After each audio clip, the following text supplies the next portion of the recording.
4 दिसंबर 1971 की रात अरब सागर की काली लहरों पर कुछ ऐसा होने वाला था जिसका अंदाजा दुनिया की किसी बड़ी खुफिया एजेंसी को भी नहीं था।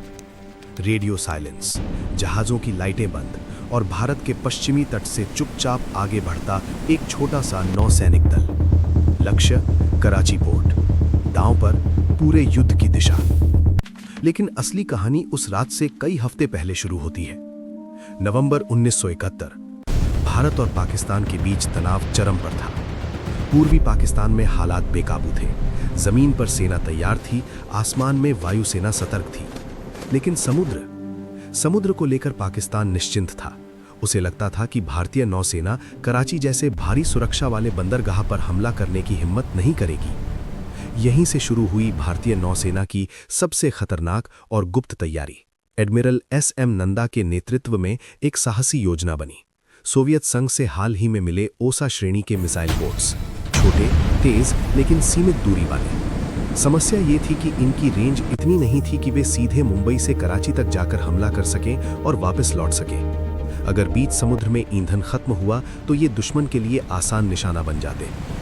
तो क्या किया जाए? योजना बनी कि इन मिसाइल बोट्स को बड़े जहाज़ों के साथ जोड़कर आगे बढ़ाया जाएगा। उन्हें ऐसे दिखाया गया जैसे वे सामान्य अभ्यास कर रहे हों। रेडियो पर कोई असामान्य बातचीत नहीं, बंदरगाहों पर भी गतिविधि बिल्कुल सामान्य रखी गई।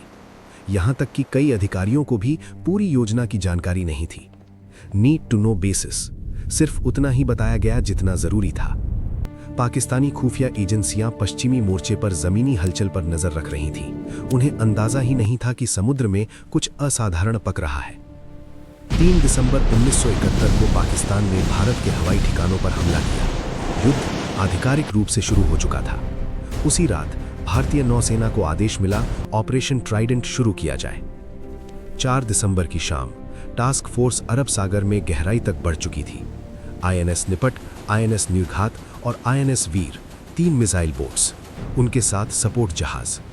समुद्र शांत था, लेकिन हर नाविक जानता था कि अगर उनकी मौजूदगी पकड़ी गई तो कराची के पास तैनात दुश्मन के विमान और पनडुब्बियां उन्हें घेर लेंगी। रात करीब 10 बजे राडार पर पहली हलचल दिखी। आईएनएस निर्घात ने एक बड़े लक्ष्य को लॉक किया, पाकिस्तानी डिस्ट्रॉयर पीएनएस खैबर। कुछ ही क्षणों में स्टाइक्स मिसाइल दागी गई। अंधेरे में आग की एक लकीर आसमान चीरती हुई गई और फिर कराची के समुद्र में एक भीषण विस्फोट। कुछ ही मिनटों में दूसरा लक्ष्य पीएनएस मुहाफिज, फिर एक और मिसाइल और फिर आग का गोला। कराची पोर्ट के पास तेल भंडारण टैंकों में भीषण आग लग गई। लपटें इतनी ऊंची उठी कि मीलों दूर से दिखाई दे रही थीं। पाकिस्तान को समझ ही नहीं आया कि हमला कहां से हुआ। उन्होंने सोचा शायद भारतीय वायुसेना ने बमबारी की है।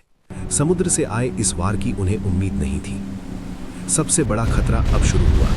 अगर पाकिस्तानी वायुसेना तुरंत जवाब देती तो ये छोटे मिसाइल बोट्स बच नहीं पाते। लेकिन भ्रम, अंधेरा और अचानक हुए हमले ने उन्हें कुछ कीमती घंटे दे दिए। भारतीय टास्क फोर्स ने तुरंत दिशा बदली और पूरी गति से भारतीय जल क्षेत्र की ओर लौटने लगी। हर पल डर था कि कहीं राडार पर वे पकड़ न लिए जाएं। रेडियो अब भी खामोश था, समुद्र अब भी अंधेरा था, लेकिन इतिहास बदल चुका था। कराची पोर्ट बुरी तरह क्षतिग्रस्त था। पाकिस्तान की नौसैनिक क्षमता को गहरा झटका लगा। अंतर्राष्ट्रीय स्तर पर यह संदेश साफ था कि भारत समुद्र में भी निर्णायक हमला कर सकता है। ऑपरेशन ट्राइडेंट ने सिर्फ जहाज नहीं डुबोए, उसने दुश्मन के आत्मविश्वास को भी डुबो दिया।